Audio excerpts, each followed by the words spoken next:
ઓમ શ્રી ગણેશાય નમઃ. જય શ્રી કૃષ્ણ મિત્રો.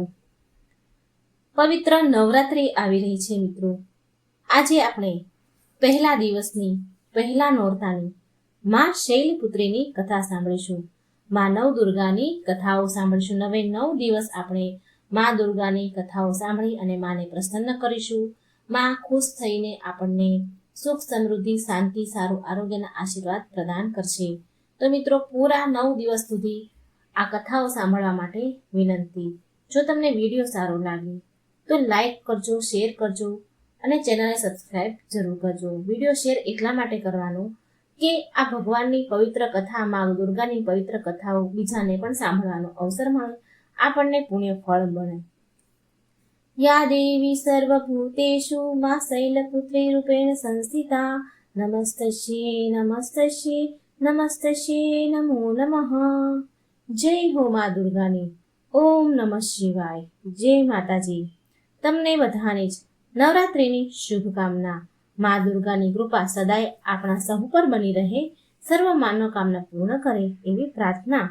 નવરાત્રિના મહાપર્વમાં નવ દુર્ગાની કથા સાંભળવાથી સ્ત્રી પુરુષની બધી જ મનોકામના પૂરી થાય છે, દુઃખ દરિદ્રનો નાશ થાય છે, ઘરમાં સુખ સમૃદ્ધિનો વાસ થાય છે, વ્યક્તિના બધા જ કાર્ય સિદ્ધ થાય છે.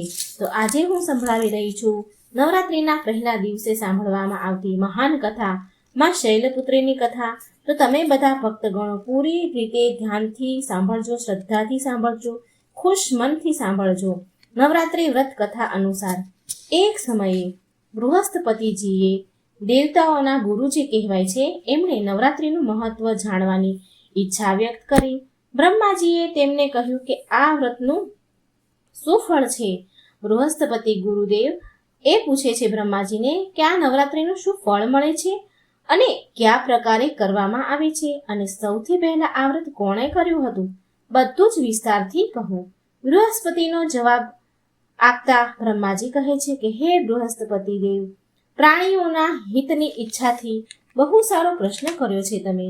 જે મનુષ્યના મનોરથ પૂરા કરવા વાળી મા દુર્ગા, મહાદેવ, સૂર્ય અને નારાયણનું ધ્યાન કરે છે એ ધન્ય છે. આ નવરાત્રિ સંપૂર્ણ મનોકામનાને પૂરી કરવા વાળી છે. આ વ્રત કરવાથી પુત્ર પ્રાપ્તિ, ધન, વિદ્યા અને અપાર સુખની અનુભૂતિ થાય છે. આ વ્રત કરવાથી રોગ દૂર થાય છે, ઘરમાં સુખ સમૃદ્ધિમાં વૃદ્ધિ થાય છે, વાંજ્યાને પુત્ર મળે છે, સમસ્ત પાપોમાંથી મુક્તિ મળી જાય છે. જે મનુષ્ય આ નવરાત્રિનું વ્રત કરે છે એની મા મનોકામના પૂર્ણ કરે છે.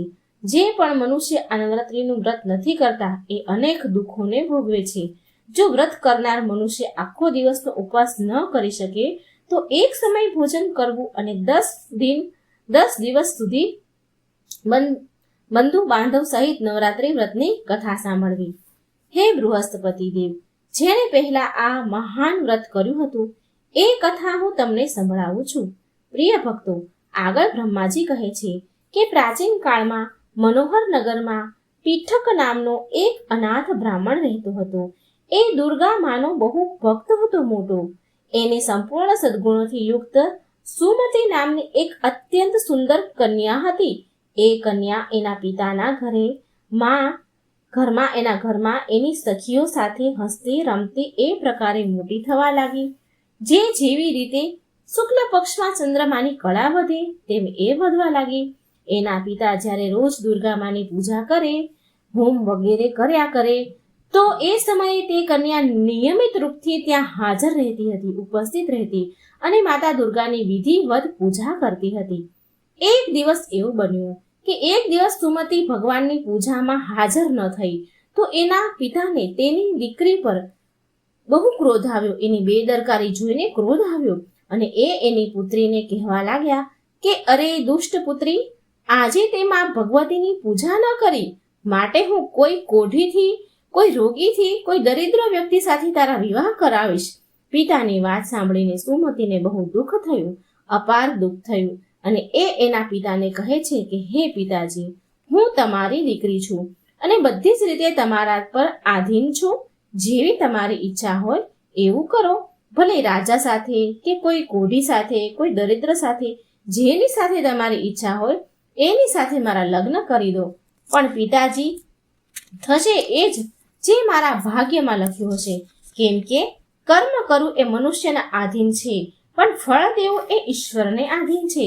કન્યાની નિર્ભયતાથી કહેલા આવા વચન સાંભળીને તે બ્રાહ્મણને એના પિતાને ગુસ્સો આવ્યો અને તેના વિવાહ એક કોઢી દરિદ્ર સાથે કરી દીધા.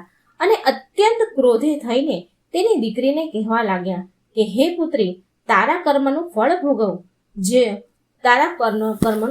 ભોગવ.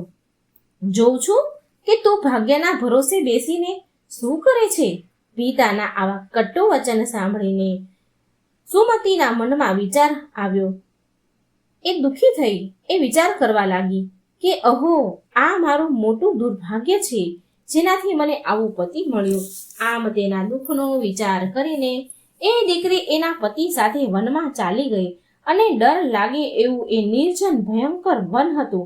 એમણે એ રાત બહુ કઠણાઈથી વિતાવી. એ ગરીબ દીકરીની આવી દશા જોઈને દેવી ભગવતી એ પૂર્વજન્મના પુણ્યના પ્રભાવથી પ્રગટ થયા. સુમતીને કહે છે કે હે દીન બ્રાહ્મણી સુમતી, હું તારાથી પ્રસન્ન છું. તું જે ઈચ્છે એ માંગી લે દીકરી, વરદાન માંગી લે. ભગવતી દુર્ગાનું આ વચન સાંભળીને સુમતી બોલી કે હે માં, તમે કોણ છો એ મને કહો. સુમતીના આવા વચન સાંભળી ભગવતી દેવી બોલ્યા કે હું આદિ શક્તિ ભગવતી છું. બ્રહ્મ વિદ્યા અને સરસ્વતીને પ્રસન્ન થવાથી હું પ્રાણીઓના દુઃખ દૂર કરીને તેમને સુખ પ્રદાન કરું છું. હે સુમતી, હું તારા પર તારા પૂર્વજન્મના પુણ્યના પ્રભાવથી પ્રસન્ન થઈ છું. હે બ્રાહ્મણ કન્યા, તારા પૂર્વજન્મનો વૃત્તાંત સંભળાવું છું. એ સાંભળ. તું પૂર્વજન્મમાં નિસાધનની પત્ની હતી અને અતિ પતિવ્રતા હતી. એક દિવસ તારા પતિ નિષાધે ચોરી કરવાના કારણે તમને બંનેને સિપાહીઓએ પકડી લીધા અને જેલમાં પૂરી દીધા. એ લોકોએ તને અને તારા પતિને ભોજન ન આપ્યું. આ પ્રકારે નવરાત્રિના દિવસોમાં તે ન કંઈ ખાધું કે ન કંઈ પીધું.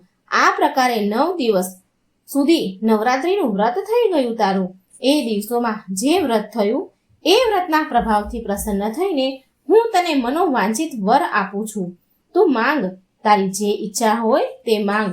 આવી રીતે માં ભગવતીના વચન સાંભળીને સુમતી બોલી કે જો માં તમે મારા ઉપર પ્રસન્ન છો તો હું માં તમને પ્રણામ કરું છું. હે માં, તમને પ્રણામ કરું છું. કૃપા કરીને મારા પતિનો કોઢ દૂર કરો. દેવી બોલ્યા કે એ દિવસોમાં જે તે વ્રત કર્યું હતું એ વ્રતના એક દિવસનું પુણ્ય ફળ તારા પતિનો કોઢ દૂર કરવા અર્પિત કર. એ પુણ્યના પ્રભાવથી તારો પતિ ઠીક થઈ જશે, એનો કોઢ મટી જશે. આવી રીતે દેવીના વચન સાંભળીને સુમતી પ્રસન્ન થઈ અને પતિને નિરોગી કરવાની ઈચ્છાથી ઠીક છે માં આવું કહ્યું તો તેના પતિનું શરીર ભગવતી દુર્ગાની કૃપાથી કોઢના રોગથી કોઢ મટી ગયો, સ્વસ્થ થઈ ગયો. એ સુમતી તેના પતિને સ્વસ્થ જોઈને દેવીની સ્તુતિ કરવા લાગી. હે દુર્ગા માં, તમે દુર્ગતિને દૂર કરવા વાળી, ત્રણેય લોકનો સંતાપ હરવા વાળી, સમસ્ત દુઃખોને દૂર કરવા વાળી, રોગીને નિરોગી કરવા વાળી, પ્રસન્ન થઈને મનોવાંછિત વર આપવા વાળી, દુષ્ટોને નાશ કરવા વાળી જગતની માતા છો. હે માં, મુજ અબળાને મારા પિતાએ કોઢી વ્યક્તિ સાથે વિવાહ કરાવીને ઘરેથી નીકાળી દીધી છે. પિતાના તિરસ્કારથી આ નિર્જન વનમાં વિચરણ કરી રહી છું. હું ભટકી રહી છું. તમે મારી આ વિપદાથી ઉદ્ધાર કરો માં. હે દેવી, તમને પ્રણામ કરું છું. મારી કોઈ પણ ભૂલ હોય તો એના માટે મને ક્ષમા કરો માં. હે એ સુમતીની આવી રીતે સ્તુતિ સાંભળીને માં દુર્ગા બહુ પ્રસન્ન થયા અને સુમતીને કહ્યું કે હે દીકરી, તને ઉદાલય નામક અતિ બુદ્ધિમાન, ધનવાન, કીર્તિવાન પુત્ર જલ્દી થશે. આમ આવું વરદાન આપીને માં સુમતીને ફરી કહે છે કે જો કોઈ બીજી તારી કામના હોય, મનોકામના હોય, ઈચ્છા હોય તો તું માંગી લે. સુમતી બોલી કે હે ભગવતી માં અંબા, જો તમે મારા ઉપર પ્રસન્ન છો તો કૃપા કરી મને નવરાત્રિની વિધિનું વિસ્તારથી વર્ણન કરો. સુમતીની વાત સાંભળીને માં દુર્ગા બોલ્યા, હે દીકરી, હું તને સમસ્ત પાપોને દૂર કરવા વાળી વિધિ બતાવું છું. આસો માસની એકમથી લઈને 9 દિવસ સુધી વ્રત કરવું. જો આખો દિવસ સુધી વ્રત ઉપવાસ ન કરી શકાય તો એક ટાણું ભોજન કરવું. શુભ મુહૂર્તમાં ઘટ સ્થાપના કરવી અને જુવારા વાવી તેને પ્રતિદિન જળથી સિંચવું. મહાકાળી, મહાલક્ષ્મી અને મહાસરસ્વતીની મૂર્તિઓ સ્થાપિત કરવી અને તેની વિધિ સહિત પૂજા કરવી. બીજોરોના ફળથી અર્ધી આપવાથી રૂપની પ્રાપ્તિ થાય છે. જાયફળ વડે અર્ધ આપવાથી કીર્તિ મળે છે. આમળા વડે અર્ધ આપવાથી સુખની પ્રાપ્તિ થાય છે અને કેળા વડે અર્ધી આપવાથી આભૂષણોની પ્રાપ્તિ થાય છે. આવી રીતે ફૂલોની અર્ધી આપવી અને વ્રત સમાપ્ત થવા પર 9મા દિવસે વિધિ વિધાનથી હવન હોમ કરવા. ઘી, ઘઉં, મધ, જવ, તલ, બીલીપત્ર, નાળિયેર, કદમ, દાખ જેવા વિભિન્ન સામગ્રીથી હવન કરવું. આમળાથી કીર્તિ અને કેળાથી પુત્રની, કમળથી રાજ સન્માનની પ્રાપ્તિ થાય છે. ખાંડ, ઘી, નાળિયેર, મધ, જવ અને તલ અને ફળો વડે હોમ કરવાથી મન વાંછિત વસ્તુની પ્રાપ્તિ થાય છે. વ્રત કરવા વાળા મનુષ્ય આવી રીતે વિધિ વિધાનથી હોમ કરી બ્રાહ્મણોને, આચાર્યોને અનંત નમ્રતા સાથે પ્રણામ કરવા અને યજ્ઞની સિદ્ધિ માટે દક્ષિણા આપવી. આવી રીતે બતાવેલ વિધિ અનુસાર જે મનુષ્ય વ્રત કરે છે એના બધા જ મનોરથ સિદ્ધ થાય છે. આમાં જરા પણ શંકા નથી દીકરી. આ 9 દિવસમાં જે કંઈ દાન આપવામાં આવે છે એનું કરોડો ગણું ફળ મળે છે. આ નવરાત્રિનું વ્રત કરવાથી અશ્વમેઘ યજ્ઞનું ફળ મળે છે. હે સુમતી, આ સંપૂર્ણ મનોકામનાને પૂરી કરવા વાળી ઉત્તમ વ્રત કથા છે. ઉત્તમ વ્રત છે નવરાત્રિનું. તીર્થ, મંદિર અથવા ઘરે વિધિ અનુસાર કરવું. પ્રિય ભક્તગણો, બ્રહ્માજી બૃહસ્પતિને કહે છે કે આ પ્રકારે સુમતી બ્રાહ્મણીને નવરાત્રિની વિધિ બતાવીને મા દુર્ગા દેવી અંતર ધ્યાન થઈ ગયા. માટે જે પણ મનુષ્ય, સ્ત્રી, પુરુષ આ વ્રત ભક્તિપૂર્વક કરે છે એ આ લોકમાં સુખ મેળવીને અંતમાં મોક્ષને મેળવે છે. બ્રહ્માજી કહે છે કે આ દુર્લભ વ્રતનું મહાત્મય જે હતું એ મેં તમને બતાવ્યું એ અનંત ગણું ફળ દેનારું છે. આમ સાંભળીને બૃહસ્પતિજી ખુશ થઈ આનંદ મેળવીને કહેવા લાગ્યા કે હે બ્રહ્માજી, તમે મારા ઉપર ખૂબ જ કૃપા કરી છે જે મને આ વ્રતનું મહાત્મય સંભળાવ્યું. બ્રહ્માજી બોલ્યા કે હે બૃહસ્પતિ દેવ, આ દેવી ભગવતી સંપૂર્ણ લોકનું પાલન કરનારી છે. આ મહાદેવીના પ્રભાવને કોણ જાણી શકે? પ્રેમથી બોલો દેવી ભગવતીની જય, મા દુર્ગાની જય. ઓમ નમઃ શિવાય. જય મા દુર્ગા. આજે મિત્રો નવરાત્રિનો પહેલો દિવસ છે, માટે આપણે સાંભળીશું માં શૈલપુત્રીની કથા. મા દુર્ગા તેમના પહેલા સ્વરૂપમાં શૈલપુત્રી નામથી ઓળખાય છે. પર્વતરાજ હિમાલયની પુત્રી હોવાના કારણે તેમનું નામ શૈલપુત્રી પડ્યું. તેમના પૂર્વજન્મમાં શૈલપુત્રી પ્રજાપતિ દક્ષના ઘરે પુત્રીના રૂપમાં અવતર્યા હતા. ત્યારે એમનું નામ સતી હતું. ભગવાન શિવ સાથે વિવાહ થયા હતા. એકવાર પ્રજાપતિ દક્ષે બહુ મોટો યજ્ઞ કર્યો, જેમાં પ્રજાપતિએ સમસ્ત દેવતાઓને આમંત્રિત કર્યા. પોતપોતાનો યજ્ઞ ભાગ પ્રાપ્ત કરવા માટે નિમંત્રણ આપ્યું, પરંતુ શિવજીને આ યજ્ઞમાં આમંત્રણ આપ્યું નહીં. દેવી સતીને જ્યારે આ વાત ખબર પડી કે મારા પિતા એક અત્યંત વિશાળ યજ્ઞનું અનુષ્ઠાન કરી રહ્યા છે, ત્યારે ત્યાં જવા માટે તેમનું મન વ્યાકુળ થઈ ઉઠ્યું. પોતાની આ ઈચ્છા તેમણે શિવજીને કહી. શિવજી બોલ્યા, હે સતી, પ્રજાપતિ દક્ષ કોઈ કારણવશ આપણાથી નારાજ છે. તેમણે સમસ્ત દેવોને આમંત્રણ આપ્યું છે, પરંતુ આપણને જાણી જોઈને નથી આમંત્રણ આપ્યું. તો આવી સ્થિતિમાં તમારું ત્યાં જવું કોઈ પણ રીતે યોગ્ય નથી. ભોળાનાથના આ ઉપદેશથી દેવી સતીનું મન શાંત ન થયું. પિતાનો યજ્ઞ જોઈ અને ત્યાં પિયરમાં જઈને ત્યાં માતા બહેનોને મળવાની તેમની વ્યાકુળતા પ્રકારે ઓછી ન થઈ. માતા સતીના હઠ આગળ ભોળાનાથ કંઈ કરી શક્યા નહીં અને માતા સતી પહોંચ્યા તેમના પિતાના ઘરે. પિતાના ઘરે પહોંચીને જોયું કે કોઈ પણ તેમની સાથે આદર અને પ્રેમથી વાતચીત નથી કરી રહ્યા. માત્ર તેમની માતાએ સ્નેહથી સતીને ગળે લગાડ્યા. પરિજનોના આવા વ્યવહારથી દેવી સતીને બહુ દુઃખ થયું અને એમણે એ જોયું કે ત્યાં ભગવાન શિવ પ્રત્યે તિરસ્કારનો ભાવ ભર્યો છે. દક્ષ પ્રજાપતિ તેના પ્રત્યે અમુક અપમાનજનક શબ્દ પણ કહ્યા. આ બધું મા સતી સહન ન કરી શક્યા. આ બધું જોઈને માતા સતીનું હૃદય પછતાવો અને ક્રોધથી સંતપ્ત થઈ ગયું. સતીએ વિચાર્યું કે એમણે ભોળાનાથની વાત ન માનીને અહીં આવીને બહુ મોટી ભૂલ કરી દીધી છે. એ એમના પતિ ભગવાન શિવના આ અપમાનને ન સહન કરી શક્યા. તેમણે એમના આ રૂપને તત્કાળ ત્યાં જ યોગા અગ્નિ દ્વારા બાળીને ભસ્મ કરી દીધું. વજ્રપાત સમાન આ દારૂણ દુઃખ ઘટનાને સાંભળીને ભગવાન શિવ ખૂબ જ ક્રોધિત થયા. તેમના ગણોને મોકલીને દક્ષના યજ્ઞનો પૂરેપૂરો વિધ્વંસ કરી દીધો. સતીએ યોગ અગ્નિથી એમના શરીરને ભસ્મ કરીને આગળના જન્મમાં શૈલરાજ હિમવાનની પુત્રીના રૂપમાં જન્મ લીધો. એ શૈલપુત્રીના નામથી વિખ્યાત થયા. પાર્વતી હેમવતી એમના જ નામ છે. પ્રિય ભક્તગણો, આ જન્મમાં પણ શૈલપુત્રી દેવીના વિવાહ ભગવાન શિવ જોડે થયા. કહેવાય છે કે નવરાત્રિના પ્રથમ દિવસે એકમના દિવસે જે પણ ભક્ત માં શૈલપુત્રીના દર્શન કરે છે, એની કથાને સાંભળે છે, તો એના વિવાહિત જીવનમાં કષ્ટ દૂર થઈ જાય છે. કેમ કે માં શૈલપુત્રીનું વાહન વૃષભ છે, માટે તેમને વૃષારૂઢા પણ કહેવાય છે. તેમના જમણા હાથમાં કમળ અને ડાબા હાથમાં ત્રિશૂલ રહે છે. પ્રિય ભક્તગણો, પ્રેમથી બોલો માં શૈલપુત્રીની જય. જય માં ભવાની. ઓમ નમઃ શિવાય. પ્રિય ભક્તગણો, હવે આપણે સાંભળીએ માં દુર્ગાનું એક અનેક સ્વરૂપ વૈષ્ણોદેવીની કથા. હંસાલી નામના ગામમાં વૈષ્ણોદેવીના પરમ ભક્ત શ્રીધર રહેતા હતા. એની સંતાન હોવાથી દુઃખી હતા. એક દિવસ તેમણે નવરાત્રિના પૂજન માટે તેમણે કુમારી કન્યાઓને બોલાવી. માં વૈષ્ણોદેવીએ કન્યા વચ્ચે સાધારણ વેશમાં આવીને બેસી ગયા.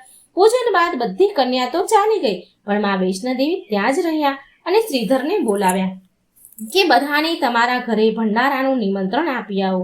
શ્રીધરે એ દિવ્ય કન્યાની વાત માની લીધી અને આસપાસના ગામડાઓમાં ભંડારાનો સંદેશ પહોંચાડ્યો. ત્યાંથી પાછા ફરતા સમયે ગુરુ ગોરખનાથ તેના શિષ્ય બાબા ભૈરવનાથ સાથે તેના બીજા શિષ્યને પણ ભોજન માટે નિમંત્રણ આપ્યું.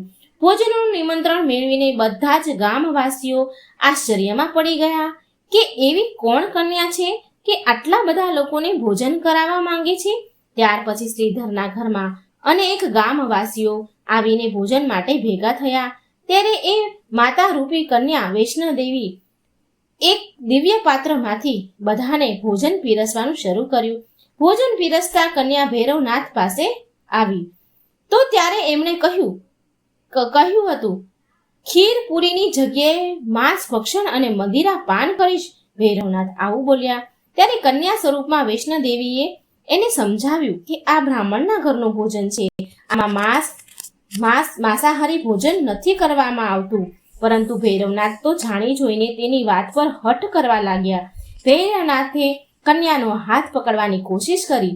માં વૈષ્ણોદેવી એની અંદર જે કપટ હતું એ ઓળખી ગયા. માં હવા રૂપમાં બદલીને ત્રિકૂટ પર્વત ઉપર ઉડવા લાગ્યા. ભૈરવનાથ પણ એની પાછળ ગયા. માનવામાં આવે છે કે માની રક્ષા માટે પવનપુત્ર હનુમાન પણ હતા ત્યાં. માન્યતા અનુસાર એ સમયે હનુમાનજી માતાની રક્ષા કરવા માટે એમની સાથે જ હતા. હનુમાનજીને તરસ લાગી હતી તો માતાએ એમના ધનુષ્ઠથી વાર કરીને પહાડ પર એક જળધારા નીકાળી અને માતાએ એ જળધારામાં એમના વાળ ધોયા અને આજે એ જ પવિત્ર જળધારાને બાદ ગંગાના નામથી ઓળખાય છે. એ પવિત્ર જળને પીવાથી કે સ્નાન કરવાથી શ્રદ્ધાળુઓનો બધો જ થાક અને તકલીફો દૂર થઈ જાય છે. આ દરમિયાન માતાએ એક ગુફામાં પ્રવેશ કર્યો અને 9 મહિના સુધી તપસ્યા કરી. ભૈરવનાથ એમની પાછળ ત્યાં સુધી આવી ગયા. ત્યારે એક સાધુએ ભૈરવનાથને સમજાવ્યું, કહ્યું કે તું જેને એક બાળ કન્યા સમજી રહ્યો છે એ આદિ શક્તિમાં જગદંબા છે, માટે એ મહાન શક્તિનો પીછો છોડી દે. ભૈરવનાથે સાધુની વાતને માની નહીં, ઉરી નાખી. ત્યારે માં ગુફાની બીજી તરફથી રસ્તો બનાવીને નીકળી ગયા. આ ગુફા આજે પણ આદિ કુમારી કે ગર્ભ પૂજન નામથી પ્રસિદ્ધ છે. અર્ધકુમારીના પહેરેલા માતાના ચરણ પાદુકા પણ છે. આ એ જગ્યા છે જ્યાં માતાએ ભાગતા પાછું વળીને ભૈરવનાથને જોયા હતા. ગુફાથી બહાર નીકળીને કન્યાએ દેવીનું રૂપ ધારણ કર્યું. માતાએ ભૈરવનાથને ચેતવ્યો અને પાછું જવા માટે કહ્યું. પાછો જતો રે કહ્યું, છતાં પણ ભૈરવનાથ માન્યા નહીં. પછી શું? માં ગુફાની અંદર ચાલ્યા ગયા. પછી માની રક્ષા માટે હનુમાનજીએ ગુફાની બહાર ભૈરવનાથ સાથે યુદ્ધ કર્યું. ભૈરવનાથે પણ હાર ન માની જ્યારે વીર હનુમાન અસક્ષમ થવા લાગ્યા તો માએ મા કાળીનું રૂપ ધારણ કરીને ભૈરવનાથનો સંહાર કર્યો. ભૈરવનાથનું માથું કપાઈને ભવનના 8 મીલ દૂર ત્રિકૂટ પર્વતની ભૈરવી ઘાટીમાં પડ્યું. એ સ્થાનને ભૈરવનાથના મંદિરના નામથી ઓળખાય છે. આજે જે સ્થાન પર મા વૈષ્ણોદેવીએ હઠી ભૈરવનાથનો વધ કર્યો એ સ્થાન પવિત્ર ગુફા અથવા ભવનના નામથી પ્રસિદ્ધ છે. આ સ્થાન પર મા કાળી ડાબી બાજુ, મા સરસ્વતી વચ્ચે અને મા લક્ષ્મી જમણી બાજુ પિંડીના રૂપમાં ગુફામાં બિરાજમાન છે. આ બંનેના મળેલા રૂપને જ મા વૈષ્ણોદેવી કહેવાય છે. કહેવાય છે કે પોતાના વધ પછી ભૈરવનાથને એની ભૂલનો પછતાવો થયો અને તેણે મા પાસે ક્ષમાદાનની ભીખ માંગી. મા વૈષ્ણોદેવી જાણતા હતા કે તે તેના પર વાર કરવા પાછળ ભૈરવનાથની પ્રમુખ મનસા મોક્ષ પ્રાપ્તિ કરવાની હતી. માએ માત્ર તેમને પૂર્વજન્મમાંથી મુક્તિ નથી આપી, પરંતુ એમને વરદાન આપતા કહ્યું કે મારા દર્શન ત્યાં સુધી પૂરા નહીં મનાય જ્યાં સુધી કોઈ પણ ભક્ત મારા પછી તારા દર્શન ન કરે. એ માન્યતા અનુસાર આજે પણ માતા વૈષ્ણોદેવીના દર્શન કર્યા પછી 8 કિલોમીટર દૂર ચડીને ભૈરવનાથના દર્શન કરવા માટે બધા જાય છે. આ વચ્ચે વૈષ્ણોદેવીએ પણ પિંડી માથા સહિત એક ચટ્ટાનનો આકાર ધારણ કર્યો અને સદા માટે ત્યાંથી અંતર્ધ્યાન થઈ ગયા. આ વચ્ચે મા વૈષ્ણોદેવીએ બ્રાહ્મણ શ્રીધરને સપનામાં બધું જ બતાવ્યું કે એ ત્રિપુટા પર્વત પર તરફ રસ્તામાં આગળ વધે. જે એમણે સપનામાં જોયું હતું એ પ્રમાણે શ્રીધર બ્રાહ્મણ ગયા તો અંતે એ ગુફાના દ્વાર પર પહોંચ્યા. તેમણે કેટલી વિધિઓથી પિંડીઓની પૂજા કરી અને દિનચર્યા બનાવી હતી. રોજ પૂજા પાઠ કરવાની દિનચર્યા કરી. પૂજા પાઠથી મા વૈષ્ણોદેવી પ્રસન્ન થયા. એ એમની સામે પ્રગટ થયા અને આશીર્વાદ આપ્યા. ત્યાર પછી શ્રીધર અને તેમના વંશજ માતા વૈષ્ણોદેવીની પૂજા કરતા આવ્યા છે અને માતા વૈષ્ણોદેવી એમના ભક્તોનું કલ્યાણ નિરંતર કરતા આવ્યા છે. પરંતુ પૌરાણિક માન્યતા અનુસાર જ્યારે ધર્મની હાનિ, અધર્મની શક્તિઓ વધવા લાગી ત્યારે આદિશક્તિ, સર્થ, રજ અને તમ આ ત્રણેય રૂપમાં મહાસરસ્વતી, મહાલક્ષ્મી અને મહાદુર્ગાએ એમના સામૂહિક બળથી ધર્મની રક્ષા માટે આ કન્યા ત્રેતાયુગમાં ભારતના દક્ષિણ સમુદ્ર તટ પર રામેશ્વરના પંડિત રત્નાકરની પુત્રીના રૂપમાં અવતર્યા હતા. કેટલાય વર્ષથી સંતાનહીન રત્નાકરને બાળકીને ત્રિકુટા નામ આપ્યું, પરંતુ ભગવાન વિષ્ણુના અંશ રૂપમાં પ્રગટ થવાના કારણે વૈષ્ણવી નામથી વિખ્યાત થયા. લગભગ 9 વર્ષના થવા પર તે કન્યાને જ્યારે ખબર પડી કે ભગવાન વિષ્ણુએ આ ભૂલોકમાં ભગવાન શ્રી રામના રૂપમાં અવતાર લીધો છે, ત્યારે એ ભગવાન શ્રી રામને પતિ માનીને તેને પામવા માટે કઠોર તપસ્યા કરવા લાગ્યા. જ્યારે શ્રી રામચંદ્ર સીતા હરણ કરી પછી સીતા માતાની શોધ કરતા રામેશ્વર પહોંચ્યા તો સમુદ્ર તટ પર ધ્યાન મગ્ન કન્યાને જોઈ. એ કન્યાએ ભગવાન શ્રી રામચંદ્રને પત્નીના રૂપમાં સ્વીકાર કરવા કહ્યું તો ભગવાન શ્રી રામે કહ્યું કે એમણે આ જન્મમાં સીતા સાથે વિવાહ કરીને એક પત્ની વ્રત લીધું છે, એક પત્ની રહેવાનું વ્રત ગ્રહણ કર્યું છે. પરંતુ કળિયુગમાં હું કલ્કી અવતાર લઈશ અને હું તને મારી પત્નીના રૂપમાં સ્વીકાર કરીશ. એ સમયે તું હિમાલય સ્થિત ત્રિકૂટ પર્વતની શ્રેણીમાં જઈને તપ કરો અને ભક્તોના કષ્ટ અને એના દુઃખનો નાશ કરી જગત કલ્યાણ કરતા રહો. પ્રિય ભક્તો, જ્યારે ભગવાન શ્રી રામચંદ્રએ રાવણના વિરુદ્ધ વિજય મેળવી ત્યારે માએ નવરાત્રિ મનાવવાનો નિર્ણય કર્યો. માટે આ નવરાત્રિના સમયમાં લોકો નવરાત્રિનો પાઠ કરે છે. શ્રી રામચંદ્રએ વચન આપ્યું હતું કે સમસ્ત સંસાર દ્વારા મા વૈષ્ણોદેવીની સ્તુતિ કરવામાં આવશે. ત્રિકુટા વૈષ્ણોદેવીના રૂપમાં પ્રસિદ્ધ થશે અને સદા માટે અમર થઈ જશે. પ્રેમથી બોલો જય માતા દી, જય મા વૈષ્ણોદેવી, જય મા દુર્ગા. ઓમ નમઃ શિવાય. જય શિવ શંભુ. આશા રાખું છું મિત્રો તમને મા શૈલપુત્રીની આ નવરાત્રિના પ્રથમ દિવસની વાર્તા પસંદ આવી હશે. કૃપા કરીને આ વિડીયો લાઈક કરજો, શેર કરજો અને મારી આ ચેનલને સબસ્ક્રાઈબ પણ જરૂર કરી દેજો અને કોમેન્ટ બોક્સમાં માતાજીનું નામ લખવાનું ભૂલશો નહીં. જય માતાજી. જય શ્રી કૃષ્ણ. રાધે રાધે. Thank you.